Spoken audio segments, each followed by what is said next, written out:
Hello guys, start for trading. এই যে এখানে উপরে যে একটা লেভেল আছে, এর আগে যে ক্যান্ডেলটা ক্রিয়েট করলো সেটা হলো আমাদের এই যে প্রাইস এক্সটেন্ডেড, এই যে প্রাইস, আর এখানে হলো একটা গ্রিন ক্যান্ডেল যেটা আমাদের কনফার্মেশন দিচ্ছে, আর এটা হলো রেড ক্যান্ডেল। এটা এই যে যে লেভেলটা আছে এই লেভেলটা ও ক্লোজ করতে পারবে না, এর উপরে ওর ক্লোজিং দিতে হবে।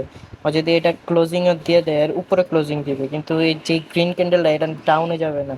তো আমরা যখন এটা একটু নিচে নামবে প্রাইস অ্যাকশনের এই যে এখানে নামবে, আমরা $100 একটা ট্রেড নিয়ে নেবো আপের, এই যে আপের ট্রেড নিয়ে নিলাম।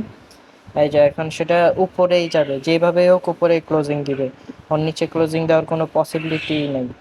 মাঝখানে মিডলে যেহেতু একটা লাইন আছে প্রাইস অ্যাকশনের, এটা হলো একটা স্ট্রং লাইন, তো এটা তো ক্লোজিং দিতে পারবে না, কারণ আমাদের আফটার ক্যান্ডেল হলো গ্রিন ক্যান্ডেল, এর উপরে ক্লোজিং দিতে হবে।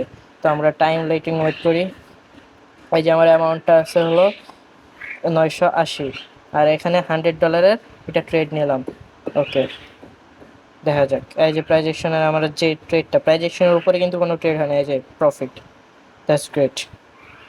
ওকে, বাই বাই ফর নেক্সট